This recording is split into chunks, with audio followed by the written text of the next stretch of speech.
refused to pay my brother's rent after he spent all his savings, and my mom humiliated me publicly. You won't believe what happened when I finally decided to stop being the good sister. After years of helping, of sacrificing everything for my family, I was betrayed in the worst possible way. My own brother, the one I protected my whole life, stole from me and my mom covered it up. But what happened next? You'll never guess. Stay with me to find out how I fought back and took back control of my life. You don't want to miss this. I had always been the responsible one, the one who kept things together when everything seemed to fall apart. I was Cassidy, 35 years old, and while most people my age were enjoying their successes or at least trying to figure out their next steps, I had been holding it all together for my family. After Dad passed away, I felt like the weight of the world was on my shoulders. I was just 10 years old when it happened, but somehow I became the grown-up in the family. I was always there for my mom, trying to keep her calm, trying to keep our lives from completely unraveling. But it was James, my younger brother, who always slid by with nothing more than a half-hearted apology and a promise to do better.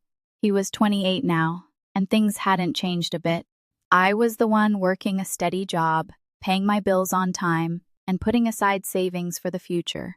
Meanwhile, James was, he was James, a part-time worker at a convenience store, always living paycheck to paycheck, always spending money on gadgets, trips, and expensive dinners like he was some sort of millionaire.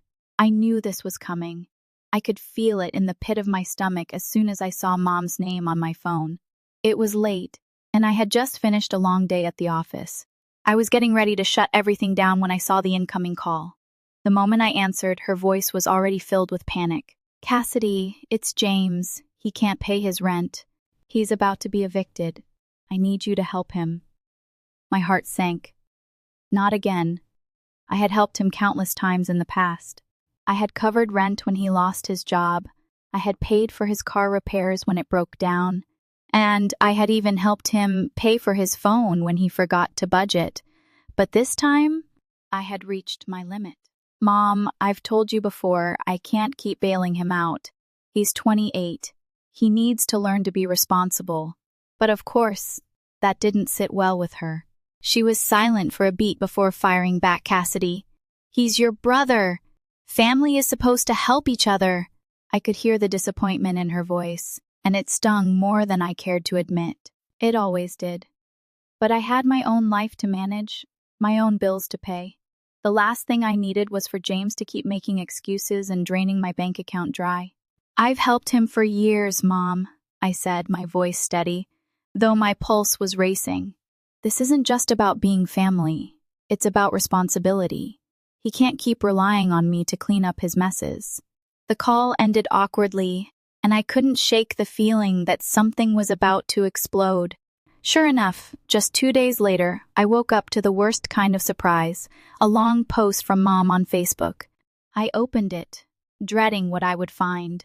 "Family should stick together," the post began, but sadly, not everyone believes that. Some people would rather abandon their own blood than lift a finger to help. It's a shame when greed comes before family values. I'm truly disappointed. There it was. She had gone public. She had just painted me as the villain to everyone we knew. And if that wasn't bad enough, James had posted his own message. "I never thought my own sister would leave me out in the cold. But I guess money means more to her than family. At least I know who really has my back." "Thanks, Mom." My stomach twisted as I read his words. The betrayal stung deep, not because he said it, but because they had twisted the truth. They had made me look like the bad guy when I was simply trying to protect myself.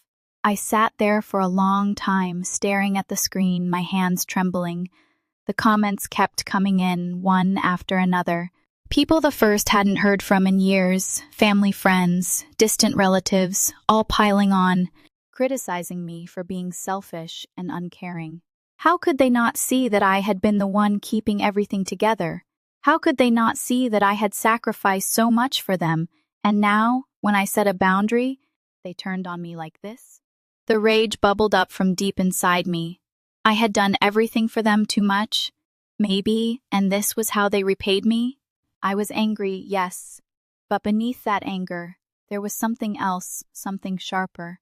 This wasn't just about a Facebook post. It wasn't even about money anymore. This was about respect. And I wasn't going to let them get away with making me feel like I was the villain. I slammed my phone down and stood up, pacing around the room, my mind racing. I had spent years being the dependable one, the one everyone relied on, the one who cleaned up everyone's mess. But this was different. I wasn't going to sit back and let them destroy my reputation, my self-worth, my sense of peace. I needed to take action, and I needed to do it now. I grabbed my laptop and started researching. I wasn't sure what exactly I could do, but I wasn't going to let them get away with this. I pulled up the contact information for a lawyer I had worked with a few years back. My fingers hovered over the keyboard, my thoughts still scattered. What did I even want to ask? How could they legally do this to me? I called him. When I explained everything, my voice shaky with frustration, the lawyer was calm, measured. He told me that if their posts had damaged my reputation, if I could prove that I had been harmed emotionally or professionally, I could file a defamation case. That was the first real moment of relief I had felt all day. Finally, someone was on my side. Someone who understood how wrong this was. I wasn't just going to let them walk all over me anymore. This wasn't over. It was only just beginning. I couldn't sit still. My fingers were trembling, my heart pounding in my chest as I stared at the screen in front of me. The words in my mom's post were still echoing in my mind, like a cruel chorus. Family should stick together. It felt like a slap in the face. I thought about how many years I'd spent keeping things together, paying for James's mistakes, holding my mother's hand as she cried over his lack of responsibility, trying to be the good daughter, the good sister. But now, after all that, they were both turning on me. It was as if everything I'd done for them meant nothing. The anger swirled inside me like a storm, but I knew I couldn't just sit there and let it fester. I needed to do something. I stood up from my desk and began pacing around my small apartment. It was a quiet Tuesday evening, and the dim light from the street lamps outside flickered through the blinds. I walked to the window, my hand pressed against the cool glass as I stared out at the city. I had always tried to keep the peace, to put family first, but this time was different. I had drawn a line in the sand, and I wasn't going to let them cross it. It wasn't just about the money or the accusations anymore. It was about my dignity. It was about finally standing up for myself after years of being the one who always gave, always forgave, always helped. I wasn't sure where to start, but I knew one thing for sure. I wasn't going to let my mom or James off the hook. I had already dealt with so much. The guilt that they tried to impose on me, the expectations that always seemed to grow bigger no matter how much I gave. I couldn't go on like that, not anymore. I reached for my phone and called the lawyer I had spoken to earlier. His name was David, a no-nonsense type of guy who'd always been sharp and professional. I needed someone like that. As soon as he picked up, I felt a wave of relief. "David, it's Cassidy," I said, trying to keep my voice steady. "I need to move forward with a defamation case against my mom and brother." David was calm, but I could hear the curiosity in his voice. "All right, Cassidy, tell me what happened." I spent the next several minutes explaining everything. The Facebook posts, the years of helping James, and how I had finally snapped when I saw my own mother calling me selfish and accusing me of abandoning my family.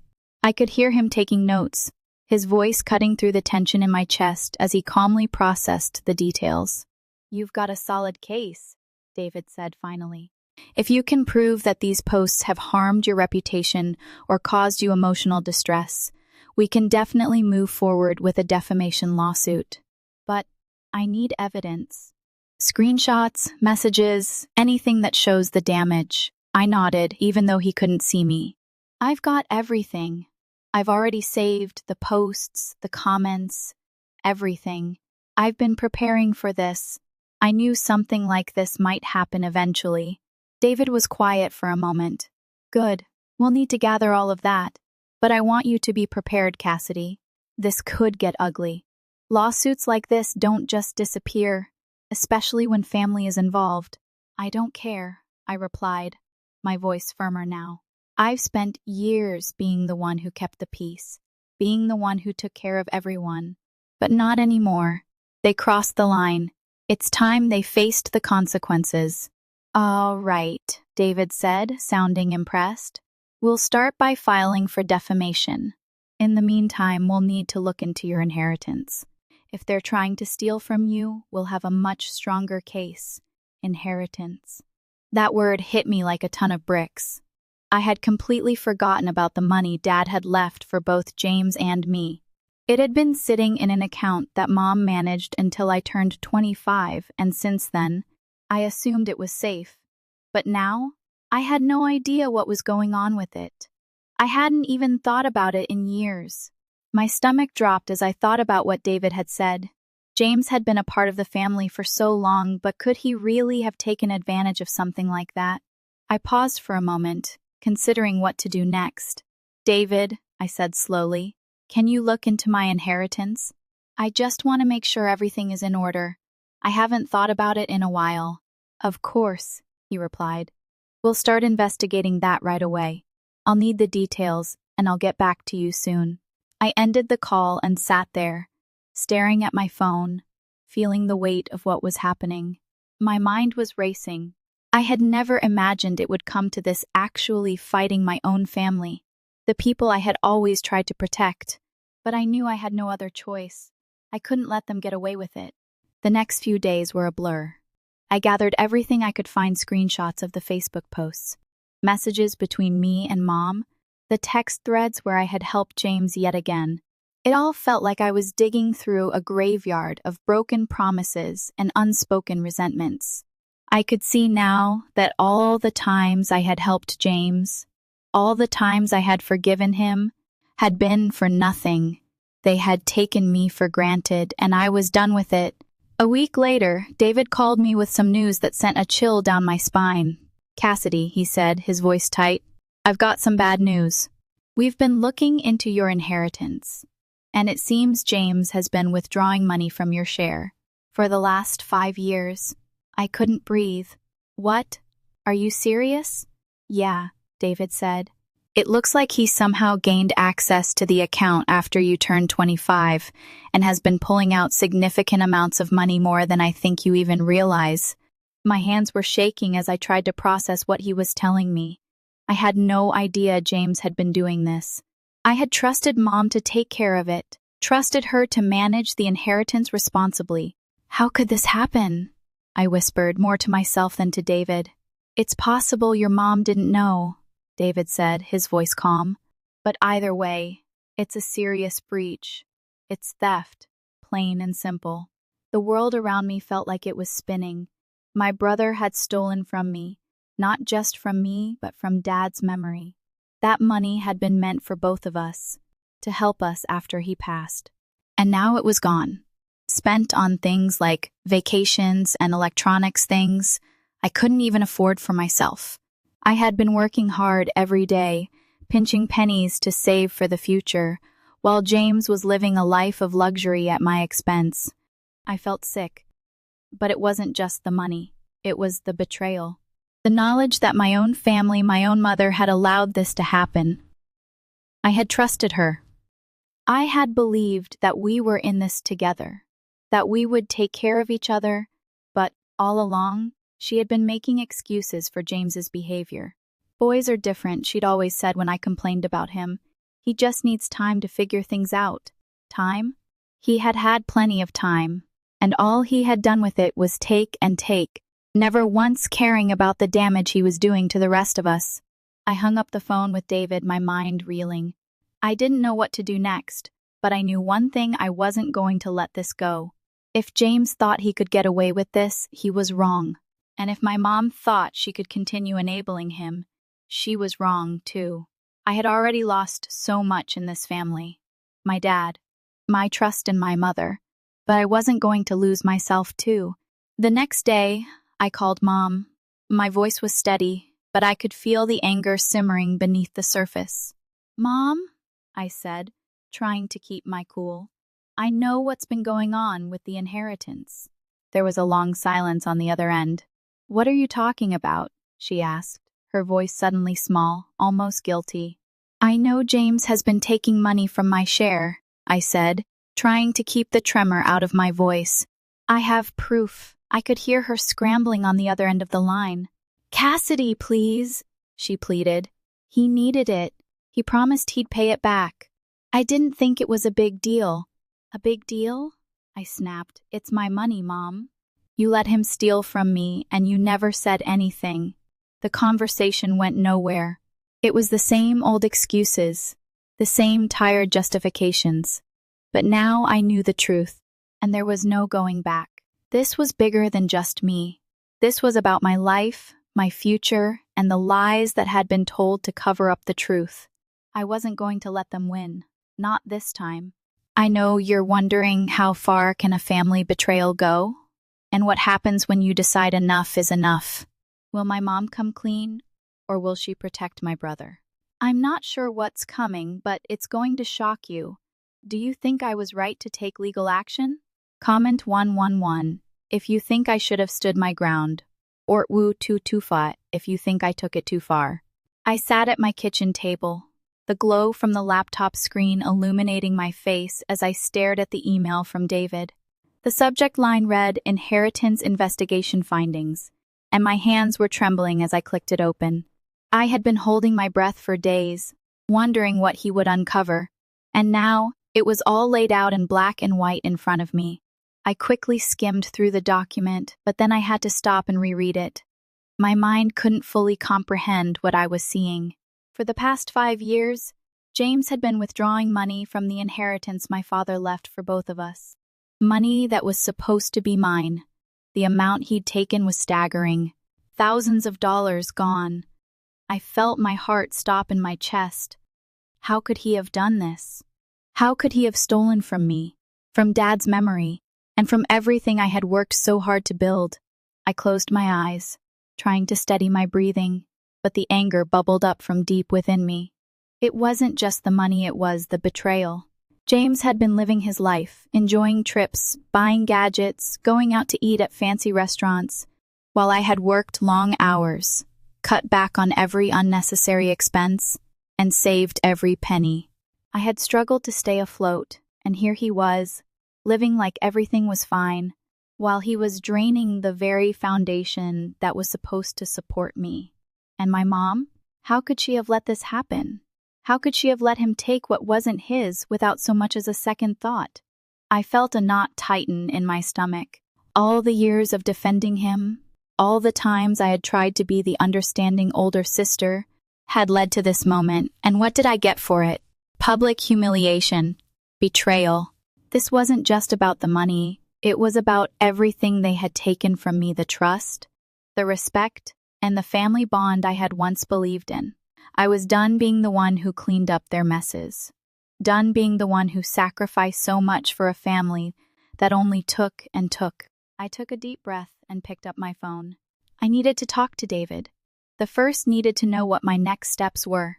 My finger hovered over the screen before I dialed his number. The phone rang 3 times before he picked up, his voice calm but professional. Cassidy, he said, I've got the full report. I think you should prepare yourself. This is worse than we initially thought. Worse? I whispered, barely able to speak through the lump in my throat. I had seen the numbers, but hearing it from him made it all the more real. What do you mean? There are withdrawals dating back to when you turned 25, David explained. It looks like James was accessing the account without your knowledge for years. We've got records showing he was pulling out large amounts of money regularly. And it wasn't just small amounts. These were significant withdrawals. Thousands of dollars. This is theft, Cassidy. Plain and simple. I was frozen, my mind spinning as I tried to process everything. How could he have done this without me knowing? How could my own brother take what was rightfully mine? The betrayal stung, deeper than anything I'd ever felt. I had always been the one to take care of everything, the bills, the responsibilities. I was the one who made sure things got done. But James? He never had to worry about anything. He always had a way of getting people to do things for him. And now this? I wasn't going to let it slide. David, I said, my voice steady despite the storm swirling inside of me. What can we do about it? I want to press charges. I want him to pay for this. David was quiet for a moment, then spoke slowly. I understand how you feel, Cassidy, but we need to be careful. If you want to take legal action, we need to make sure we have all the evidence. We can pursue a case for theft, but you also need to think about the consequences. This could destroy any chance of reconciliation with your family. You'll be opening up a can of worms. I had already made up my mind. I don't care, I replied firmly. I've given them enough chances. They've betrayed me, and I'm not going to let them get away with it. I need to do this. I'm done letting them walk all over me. This is about more than the money. It's about taking back my life, my dignity, and my peace. David sighed, and I could hear him flipping through pages in the background. All right, Cassidy. I'll start gathering the evidence. We'll need to document everything, get the bank records, and if we can, we'll file a claim for defamation based on the Facebook posts as well. We'll need to be thorough.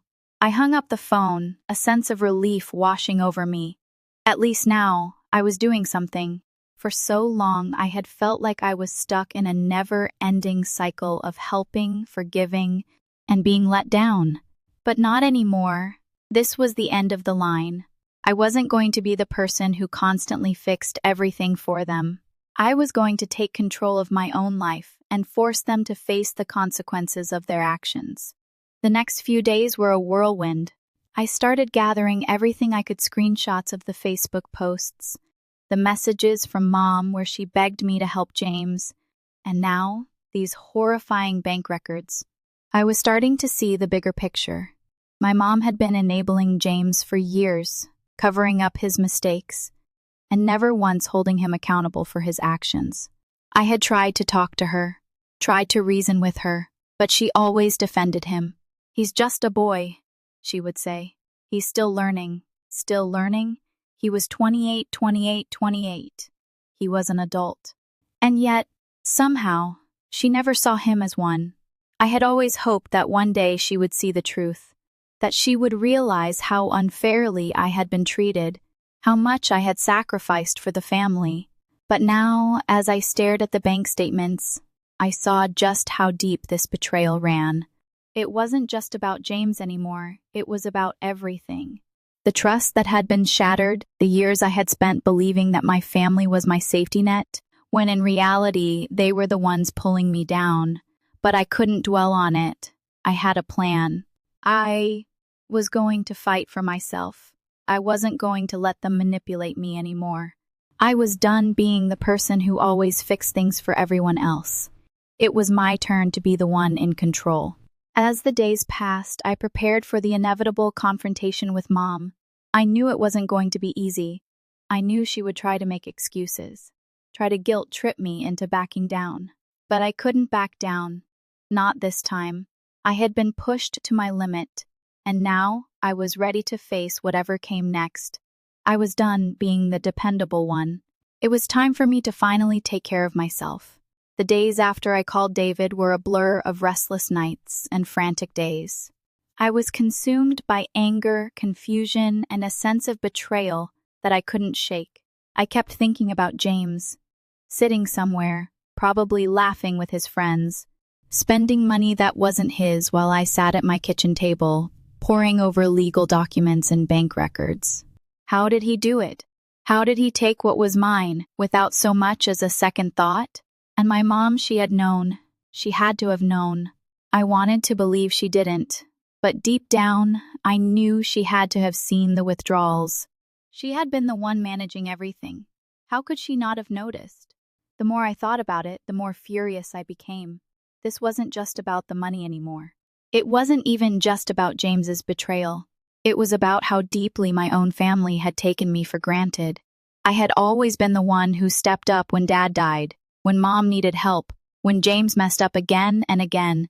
I had sacrificed my own happiness, my own time, just to make sure that they were okay. And now this was the breaking point. I had reached my limit. I needed to focus. I had a plan, and I wasn't going to let my emotions get the best of me. I gathered everything. I had screenshots of the posts, copies of the bank statements, the legal papers. I made sure to document everything as meticulously as I could. I couldn't afford to miss anything. One mistake, and they could twist this around on me, just like they always had. I sat down at my desk that night, the glow from my laptop casting shadows in the room. The silence was deafening. All I could hear was the rhythmic clicking of the keyboard as I emailed David everything I had. I told him to be thorough. I told him I needed this to be airtight. I couldn't trust anyone but myself now. The next morning, David called with updates.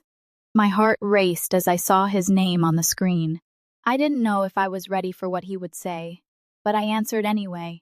"Cassidy, we've got the full scope now," David said. "I need to tell you exactly what we've found. This isn't going to be easy." I felt a lump form in my throat. "What do you mean?" I asked, my voice barely above a whisper. "It's worse than we thought," he replied, his tone flat. "We've traced James's withdrawals all the way back to the month after you turned 25. That's when he started taking your share of the inheritance. Over the years, it's been consistent, and it's not just small amounts, it's significant. This wasn't just one or two withdrawals. We're talking thousands of dollars, Cassidy. It's theft." I could feel the blood rush to my head. The room spun, and for a moment, I thought I might lose control. Thousands? My share? How could he have taken so much without me knowing? I gripped the edge of my desk, trying to steady myself, but the rage was already building inside me. It wasn't just the money. It was the sheer audacity of it all. The thought that James had been taking from me for years, while I worked myself to the bone, kept everything together, watched my own savings dwindle just to make ends meet while he lived like nothing was wrong, spending money like he was entitled to it. How could I have been so blind? I closed my eyes for a moment, taking a deep breath, trying to collect myself. "So what do we do now?" I asked, my voice trembling slightly despite my best efforts to sound strong. "We gather all the evidence. The bank records, the transactions, the proof of your inheritance. We'll file a case for theft and defamation, but Cassidy, you need to prepare yourself. This is going to get ugly. If you go public with this, there's no turning back. And we both know how much damage these posts have already done to your reputation." I leaned back in my chair, my fingers tapping nervously on the armrest. "I'm ready," I said, the words coming out stronger than I felt. They crossed the line. "This is bigger than the money. This is about respect. About everything they've taken from me, all right." "We'll move forward," David said, his voice calm but filled with the understanding that this wasn't going to be an easy fight. "But be prepared. Your family will turn on you. They'll try to make you look like the villain, just like they've been doing." I didn't need to hear that. I had already accepted it. My mom and James had already made their choice. They'd chosen to put themselves first, to betray me, and I wasn't going to let them manipulate me any longer. They had crossed the line, and now it was time for them to face the consequences. The days dragged on. The more I gathered, the more the weight of the situation settled in. I couldn't stop thinking about the years I had spent trying to make everyone happy. Every sacrifice, every compromise, every moment I gave up just to make sure that they were okay. And yet here I was, fighting alone. The anger I had felt at the beginning of this journey had evolved into something darker, something colder. It wasn't just about taking back the money. It was about taking back control of my life. For once, I was going to fight for me. I spent the next few days preparing for the confrontation. I knew what I had to do. I couldn't go into this half-hearted. I had to be strong, confident, and unyielding. If I wanted justice, if I wanted to reclaim what was mine, I had to stand my ground. I called my mom the day after David told me everything. My heart pounded in my chest as I dialed her number. This conversation would be the hardest one yet. I had no idea how she would react, but I knew I couldn't let her off the hook anymore. I needed answers. I needed to know why she had let James do this. The phone rang once, twice, and then she picked up. "Cassidy," she said, her voice tentative, like she already knew something was wrong. "What's going on?" "Mom, I need to talk to you," I said, my voice steady despite the rush of emotions flooding through me. "I know about the money James has been taking from my inheritance. I know he's been stealing from me for years. Why didn't you say anything? Why didn't you stop him?" There was a long silence on the other end. I could hear her breathing, the weight of the situation settling on her too. "I didn't know it was that bad," she finally said, her voice small, almost apologetic. "I thought he was just borrowing a little. He promised he'd pay it back." "Mom, it's not borrowing," I snapped, my anger rising again. "It's theft. He took what wasn't his, and you let it happen. I trusted you to protect that money. How could you let him do this?" "I didn't know, Cassidy. I swear I didn't know it was this much," she said, her voice filled with guilt. I closed my eyes and exhaled. I had heard these excuses before. "I've had enough, Mom. I'm filing a lawsuit. I'm pressing charges. I can't let this go anymore." I heard her sob on the other end of the line. "Please, Cassidy, don't. We're family. You can't do this." I shook my head, even though she couldn't see me. "I'm done being the one who always fixes things. I'm done letting you both manipulate me. I'm taking action, Mom. I'm doing this for me." The call ended, but the weight of it lingered. I was finally taking control, and it felt like a relief. It wasn't easy, but it was necessary. No one had ever fought for me before, so I was going to fight for myself. The days after that conversation with my mom were a blur of tension, but a cold sense of determination settled over me. I had made my decision. No more excuses. No more enabling. It wasn't just about the money or the betrayal anymore. This was about setting boundaries, about reclaiming control. For years, I had been the one who played the role of the peacemaker, the responsible daughter, the reliable sister. I had been the one to smooth things over when my mom and James clashed, the one to pick up the pieces when things fell apart. But now it was time to stop letting them drag me down. The next few days were consumed with phone calls, emails, and frantic searches through old paperwork. I gathered every shred of evidence I could find: the posts from my mom and James, the bank records, even old messages where I had tried to help James get back on his feet, only to have him turn around and waste the money. It felt like I was pulling back the layers of a wound that had been festering for years, and with each document I uncovered, the anger inside me grew. How could I have been so blind? How could I have let them take so much without me even realizing?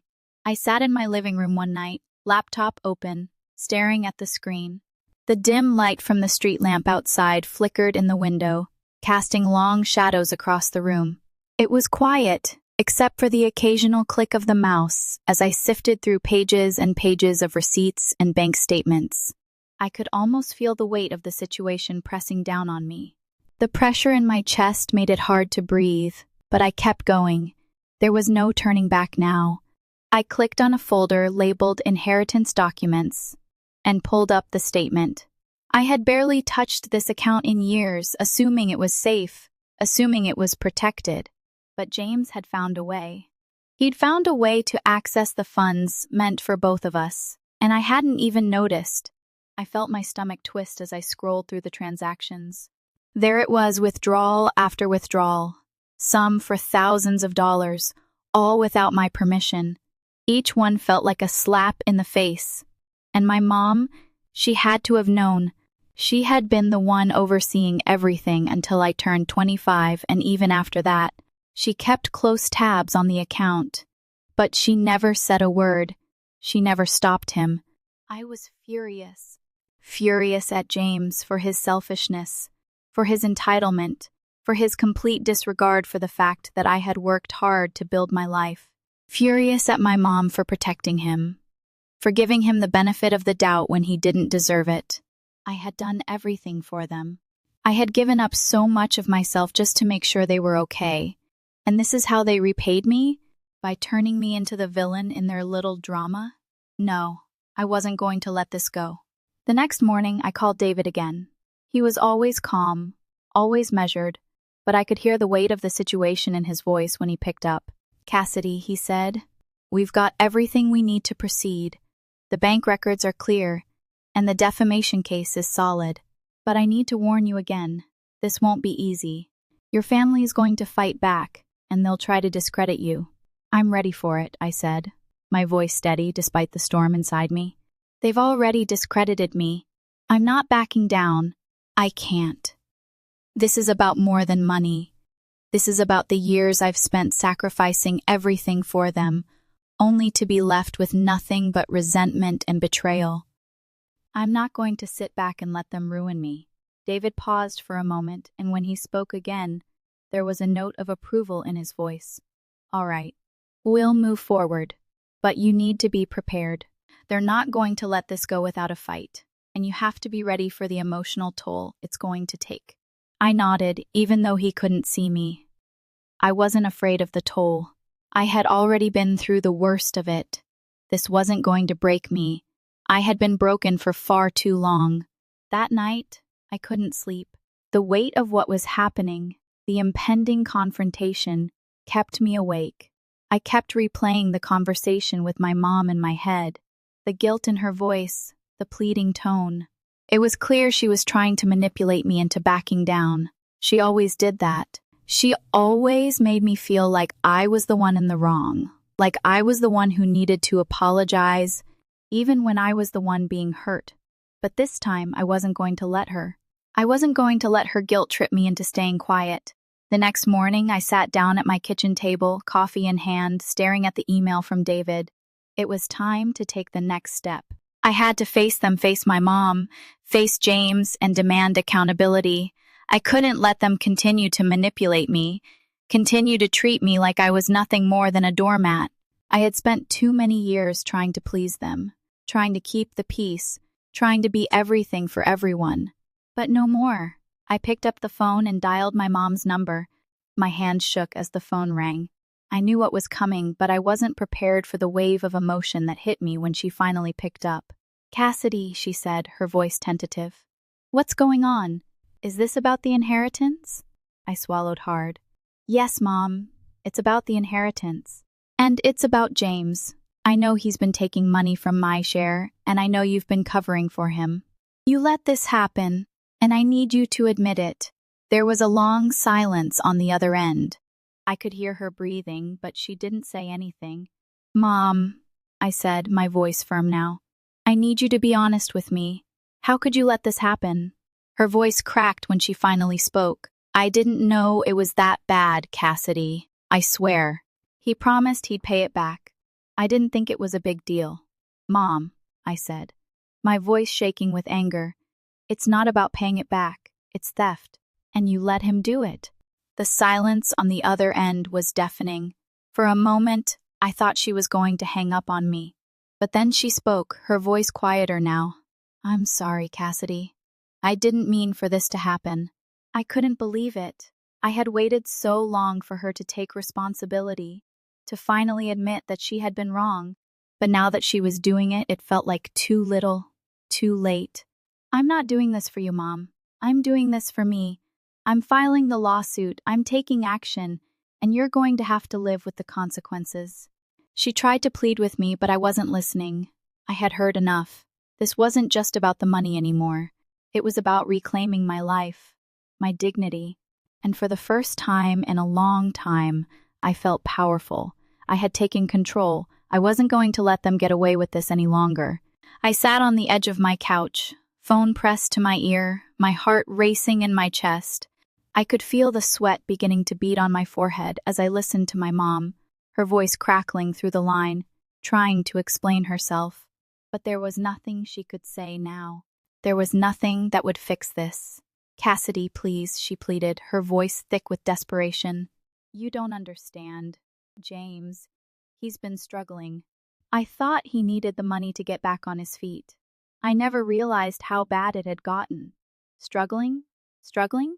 I was about to lose my composure entirely. How many times had I helped him? How many times had I cleaned up after him, covered his bills, bailed him out? And for what? So he could drain what was supposed to be mine, what was supposed to be the one thing that I could rely on after Dad was gone. My inheritance. The inheritance my father had left for both of us. Something meant to set us up for a better life. Something I had never once asked for but had worked for. And James? He had stolen from me, and now my own mother was trying to justify it. Mom, I don't care how much he's struggled, I snapped, cutting her off before she could go any further. I could feel the heat of anger rising up inside me. He's a grown man. He's 28 years old. He has to learn how to take responsibility for himself. You've been enabling him, and I've had enough. I can't keep doing this. I won't. You let him take my money, and you never said a word. Not once did you stop him, and now look at where we are. There was a long pause on the other end, and for a moment, I thought she might hang up on me. I could hear her breathing, but she didn't respond. I wasn't sure if she was processing what I said or just trying to figure out how to defend herself. She had always been so good at making excuses for James, but this time, there was no excuse. I didn't know, Cassidy. I swear, I didn't realize how much he had taken. He promised he would pay it back, she said, her voice trembling with guilt. Pay it back? I repeated, incredulous. Mom, it's not about paying it back, it's theft. Plain and simple. And you knew. You had to have known.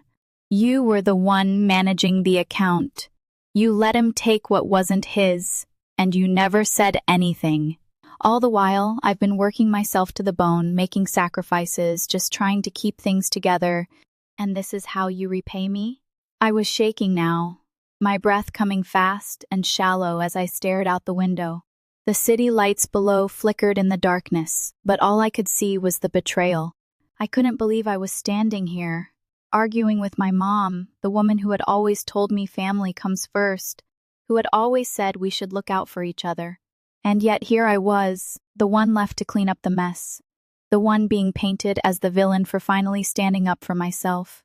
I never meant for any of this to happen, Cassidy, my mom said softly, her voice breaking. I didn't know it was this bad.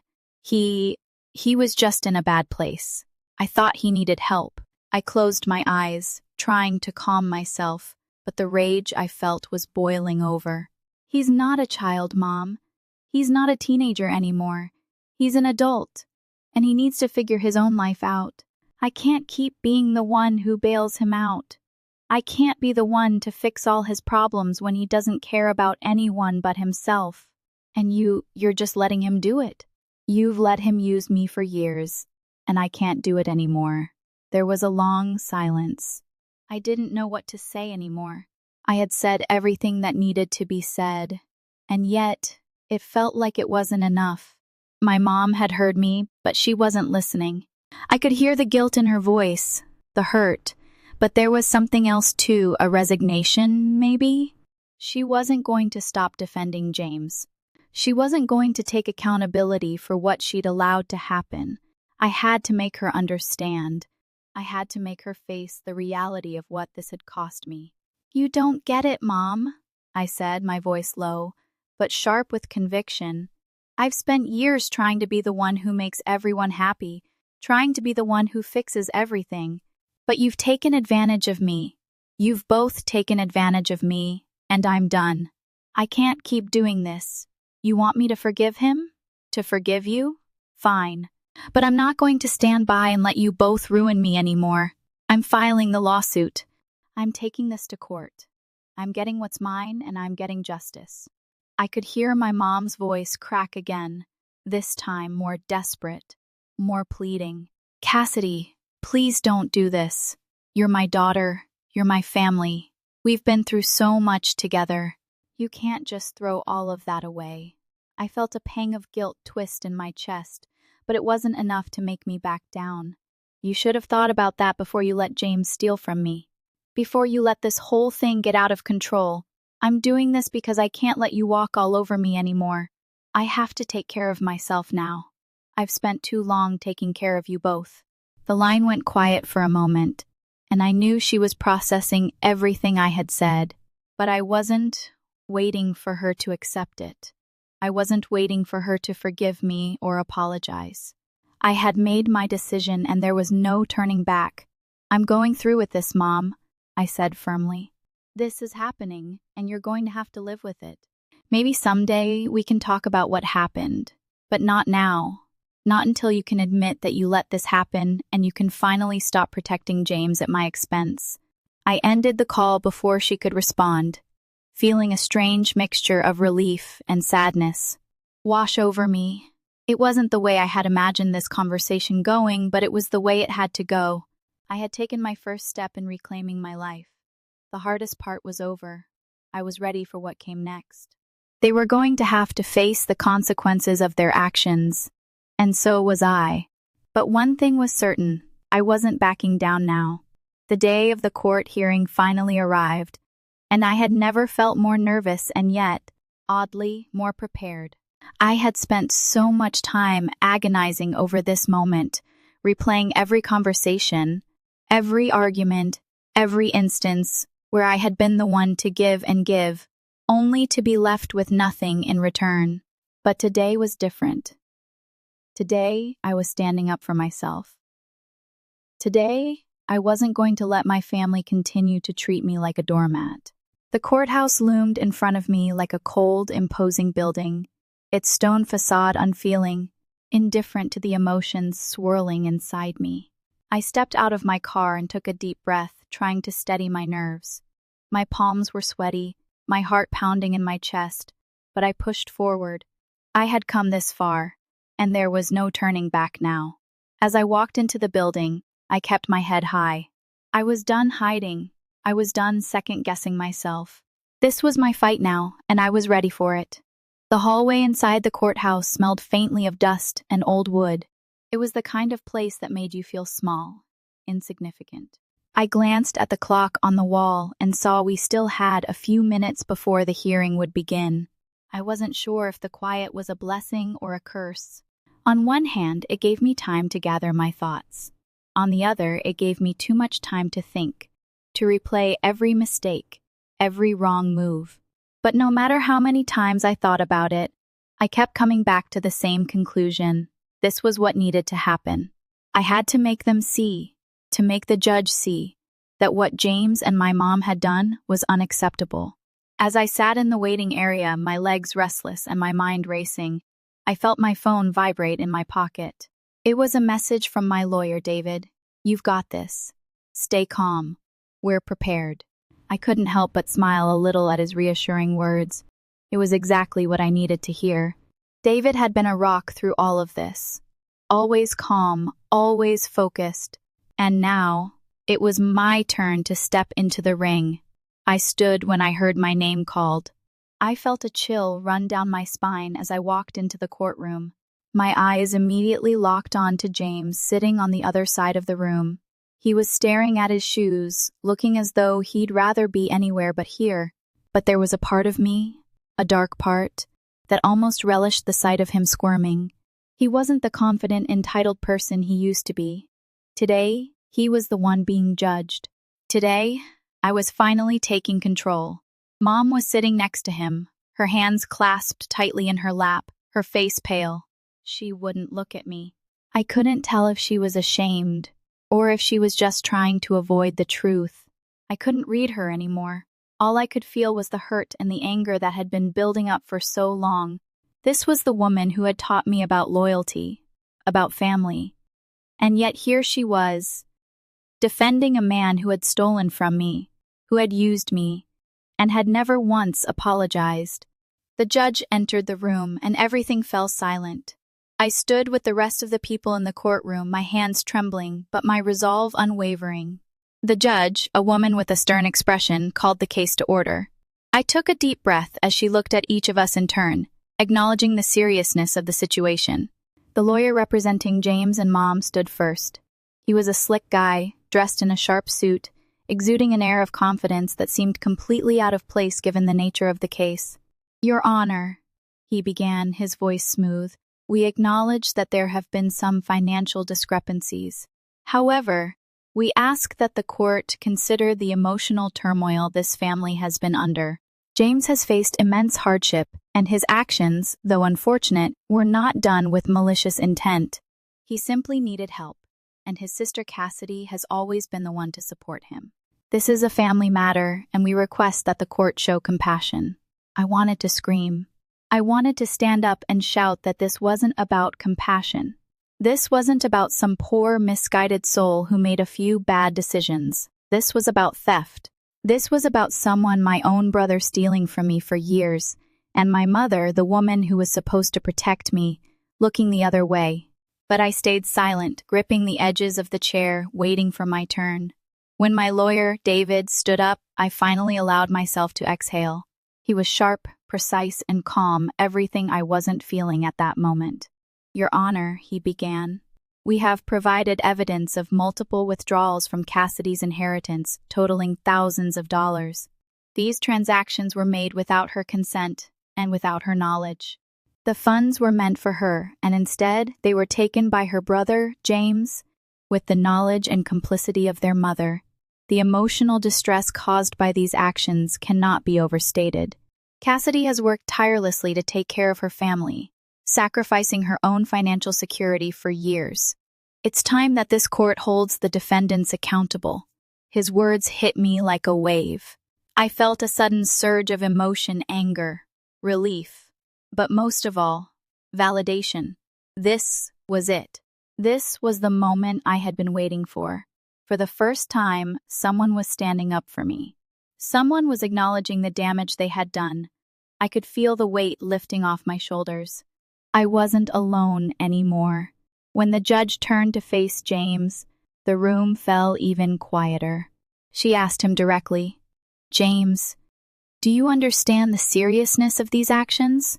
Do you have anything to say in your defense?"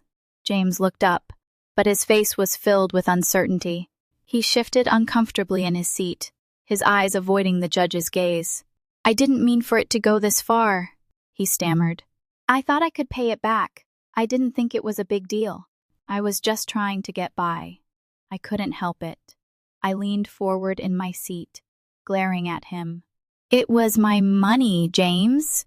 You didn't think it was a big deal to steal from your sister?" My voice broke, but I didn't care. I wasn't going to let him manipulate this moment. Not again. The judge raised her hand, signaling for quiet. "James, your actions have consequences. You are responsible for your decisions, no matter how you rationalize them. I have reviewed the evidence, and it is clear that you knowingly took money that did not belong to you." The words hit James like a punch. I could see the color drain from his face as the reality of the situation sank in. It was almost too easy. For years he had gotten away with it. He had used me, lied to me, and manipulated me into thinking he could change. But not today. Today, the truth was out. When the judge turned to my mom, I braced myself. This was the moment I had dreaded. This was where I needed to hear her admit it. "Miss S. Miller," she began, "you were responsible for overseeing the inheritance. How do you explain your role in these events?" My mom shifted in her seat, her eyes darting from me to James and back. I didn't realize how much he was taking," she said quietly. "I trusted him. I thought he was just borrowing it, and he promised he would pay it back. The judge didn't buy it. You allowed this to happen. You chose to protect your son, even at the cost of your daughter's financial well-being. This is a betrayal of trust." For the first time in years, I saw my mom's eyes fill with tears. She looked broken, but I couldn't feel sorry for her anymore. She had allowed this to go on for far too long. She had chosen James over me, over what was right. As the hearing wrapped up, I felt a strange sense of relief, mixed with sadness. The fight wasn't over yet, but it felt like a weight had been lifted. For once, I had stood up for myself. I had fought back, and it felt damn good. The judge would deliver her verdict soon, but I knew one thing for sure: this battle had already changed everything. I wasn't going to let them manipulate me anymore. Not now. Not ever again. The courtroom was colder than I expected. Even though it was packed with people, the silence was so thick, It felt like it was suffocating me. I sat there, my hands clenched tightly in my lap, my fingers digging into the soft fabric of my skirt as I tried to keep my composure. I could feel the tension in the air, a thick, tangible thing, wrapping itself around me, making it harder to breathe. My heart was pounding in my chest. It felt like the entire room could hear it, beating loud and fast in my ears as I waited for the judge to speak. Across the room, I could see James sitting with his lawyer, slouched in his chair, his face pale, looking like a deer caught in headlights. It made me feel a strange sense of satisfaction, like the tables had finally turned. For once, he wasn't the one holding all the cards. For once, he was the one in the hot seat, and I wasn't about to let him get away with it. I had spent so many years letting him slide by, letting him get away with his irresponsibility, his manipulations and his lies. But not today. Today, I was going to make sure he faced the consequences for everything he had done. Mom was sitting next to him, her head bowed, her hands wringing together in her lap. She didn't look at me. She couldn't. I could feel the weight of her gaze, even though I knew she was trying to avoid looking in my direction. The silence between us felt like a wall. It had always been hard to confront her, but now, as we stood in this room, everything was laid bare. The betrayal, the lies, the years of sacrifices that I had made for them only to be repaid with manipulation and guilt. I had tried to be the good daughter, the one who kept everything together, the one who fixed all their problems. But now I realized that no matter how hard I tried, no matter how much I gave, it would never be enough. The judge entered the room, a tall woman with a stern face. She didn't waste any time, taking her seat and looking over the papers in front of her. Her eyes scanned the room, briefly resting on me before moving to James and Mom. It was clear that she had seen cases like this before, but that didn't make it any easier for me. I could feel my breath catch in my throat. I knew what was coming. "Let's begin," the judge said, her voice sharp, authoritative. "Mr. Adams, you may make your opening statement." James's lawyer stood up, adjusting his suit as he approached the podium. I could tell from the way he held himself that he was trying to exude confidence, but the tension in his shoulders betrayed him.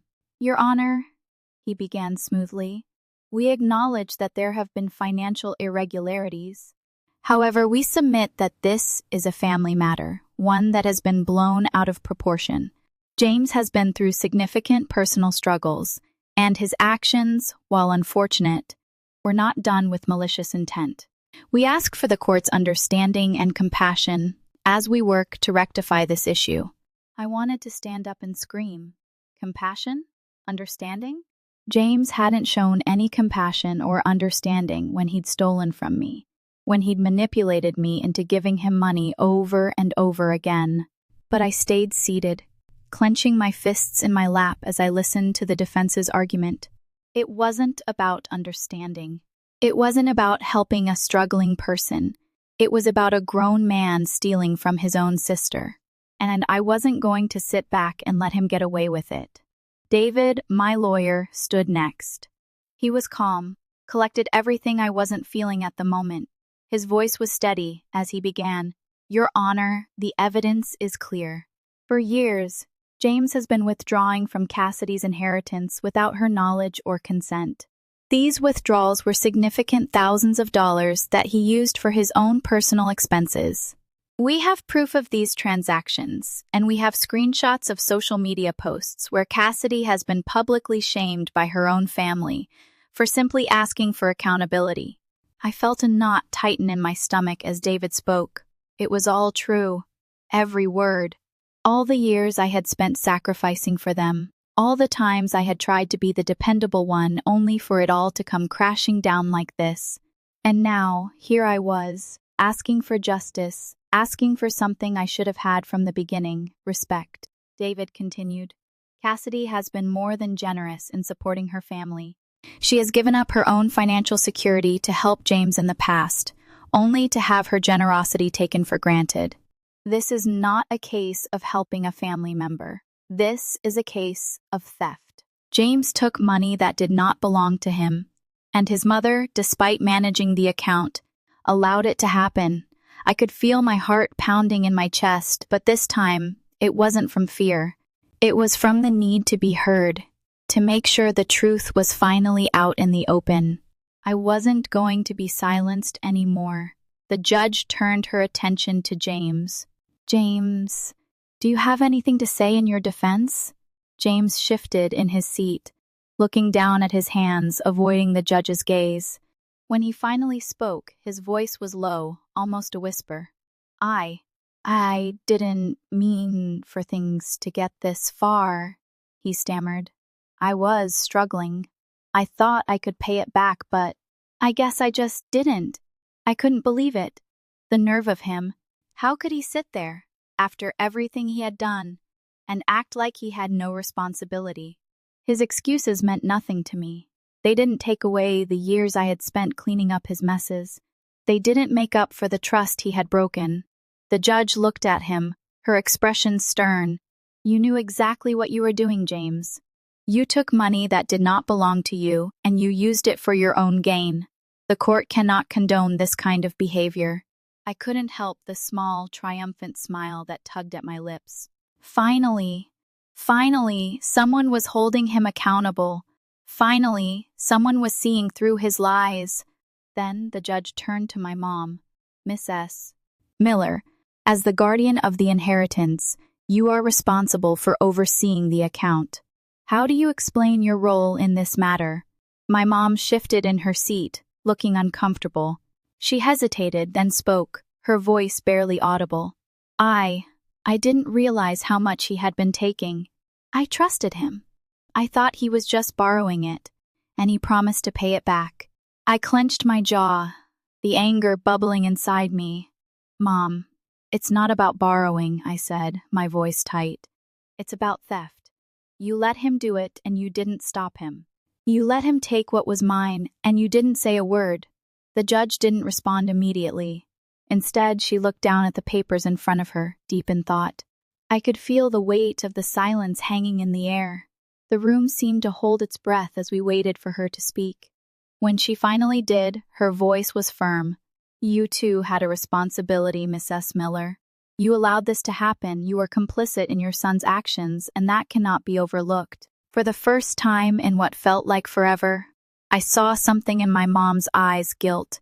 She looked at me, and for a split second, I saw her for what she really was. Someone who had enabled James. Someone who had let him get away with everything. I'm sorry, Cassidy, she whispered, her voice breaking. I should have stopped him. But it was too late for apologies. I had heard them all before. I had listened to her excuses for so long that they no longer meant anything. The damage had been done, and now, finally, they were going to have to face the consequences. The judge spoke again, this time more decisively. I have reviewed the evidence, and I find that the defendant, James Miller, has indeed taken funds from his sister without her consent. The court will require that he repay the full amount that was taken, with interest. As for Miss S. Miller, I find her actions to be negligent, and I will be recommending that she undergo counseling to better understand the responsibilities of managing an inheritance. I let out the breath I didn't realize I had been holding. The weight was lifting. Justice was finally being served. It wasn't over yet, but I had won the first battle. And for the first time in years, I felt like I had finally regained control of my life. The weeks after the court hearing felt like a blur, like I was moving in slow motion, trying to process everything that had just happened. For so long, I had been waiting for this moment, for the chance to stand up for myself, to make them see how wrong they were, how much they had hurt me. But now that it was over, now that I had gotten the justice I had been fighting for, it felt empty. It wasn't the sense of relief I expected. It wasn't the closure I thought I'd feel.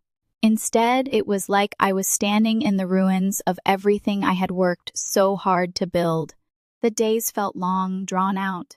I tried to focus on my work, to fill the silence that had replaced the constant tension of the past few months.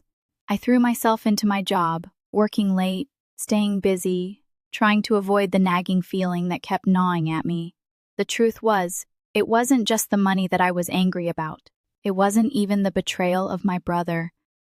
It was everything I had sacrificed over the years, everything I had done for my family, everything I had given them. And in the end, they had turned on me. I kept thinking about that day in court. The judge's words still echoed in my mind, as did the look on my mom's face when she had finally admitted what she had done. She had looked so small, so broken, and for a brief moment, I almost felt sorry for her. But then I remembered the years of excuses, the years of her protecting James while I was the one left to pick up the pieces. She hadn't protected me. She hadn't stood by me when I needed her most. She had let him take from me, and that was something I could never forgive. I tried to call her a few times after the hearing, but every time, I hesitated. The silence between us felt like an insurmountable wall. How could I look her in the eyes after everything that had happened? How could I pretend that everything was okay, that I was okay, when I had been so betrayed? And yet, part of me still wanted to reach out, to try to fix things, but I knew I couldn't. Not now. Not until she fully understood what she had done. Days turned into weeks, and the phone calls from my mom continued to come, though I hadn't answered. She left voicemail after voicemail, pleading with me to talk, to forgive, to move on. But how could I move on when I felt like everything I had built was falling apart? I wasn't sure if it was the anger, the disappointment, or something else entirely that was keeping me from picking up the phone. I was tired of being the one who always fixed things, tired of being the one who always forgave. It was time for them to understand what it felt like to be on the receiving end of their manipulation. Then, one afternoon, while I was sorting through some bills at the kitchen table, my phone rang again. It was Mom. My first instinct was to let it go to voicemail, but for some reason, I found myself staring at the screen, my thumb hovering over the ignore button. I could feel the weight of the decision pressing on me. I had been avoiding this moment for weeks, but maybe it was time. Maybe it was time to face the inevitable, to stop running from it. I took a deep breath and answered the call. "Cassidy," she said, her voice trembling. "I know you're angry, and I know you have every right to be, but please just listen to me. I've been thinking a lot about everything, about what happened, about how I treated you. I'm sorry. I'm so sorry." I didn't know how to respond. Her apology, though heartfelt, felt too little, too late. I wanted to scream at her, to tell her how much she had hurt me, how much she had damaged me. But something inside me, something deep within, kept me from saying the words that were bubbling to the surface. Instead, I stayed silent, letting her words wash over me. "I've failed you, Cassidy," she continued, her voice breaking. "I see that now. I see how much I've let you down, how much I've allowed James to hurt you. I've made so many excuses for him, and I've hurt you in the process. I didn't want to believe that he was capable of this. I didn't want to admit that he was using you, but I see it now. I've been blind, and I'm so sorry. I'll do whatever it takes to make it right. Please, just give me a chance." Her words were soft, filled with regret, but they didn't make the pain go away. I had waited so long for this moment, for her to finally see the truth, to finally understand what I had been through. But hearing her say those words didn't make me feel better. It didn't erase the years of resentment, the years of sacrifices, the years of feeling invisible, overlooked and used. "I don't know, Mom," I said quietly, my voice tinged with emotion. "I don't know if I can forgive you. I don't know if I can ever forget what you allowed to happen. It wasn't just James, it was you, too. You knew what he was doing and you didn't stop him. You didn't protect me." There was a long silence on the other end of the line, and for a moment I thought she might hang up, that she might shut me out like I had shut her out. But then I heard her voice again, softer now. I know I didn't protect you, Cassidy, and I've hurt you in ways I can never take back. But I'm asking you, please, don't let this be the end. Don't let this be the last chapter of our story." I closed my eyes, trying to collect my thoughts. I had spent so long building walls around my heart, so afraid of getting hurt again. But now, as I listened to my mom's voice crack with emotion, I realized that I wasn't the only one who had been broken by this. I wasn't the only one who had been betrayed. She had hurt me, yes, but she was hurting too. And maybe, just maybe, it wasn't too late for us to rebuild what had been broken. "I'm not ready to forgive you yet," I said slowly, my voice steady but firm. "I don't know if I ever will be, but I'm willing to try. I'm willing to take it one step at a time." The words hung in the air, and I could feel the weight of them between us. It wasn't a perfect resolution, but it was a start. And for the first time in a long time, I felt like I had a little bit of peace. The days that followed were still filled with uncertainty, but I started to see a shift in my relationship with my mom. She called more often, but not to demand anything from me. Instead, she simply asked how I was doing, how my day was going, what I needed. It wasn't much, but it was a start. And for the first time, I allowed myself to breathe. I wasn't going to fix everything overnight, but I was taking control of my life, of my happiness. As for James, I still hadn't spoken to him. The court ruling had made him pay back the money he had taken, but it didn't fix the damage that had been done. I wasn't ready to forgive him, and I wasn't sure if I ever would be. But I wasn't waiting for his apology to move forward anymore. I was living my life for me now. I had spent so many years trying to please everyone else, trying to make sure that my family was happy, trying to hold it all together. But now I was learning to stand on my own. It wasn't easy. It wasn't perfect. But it was real.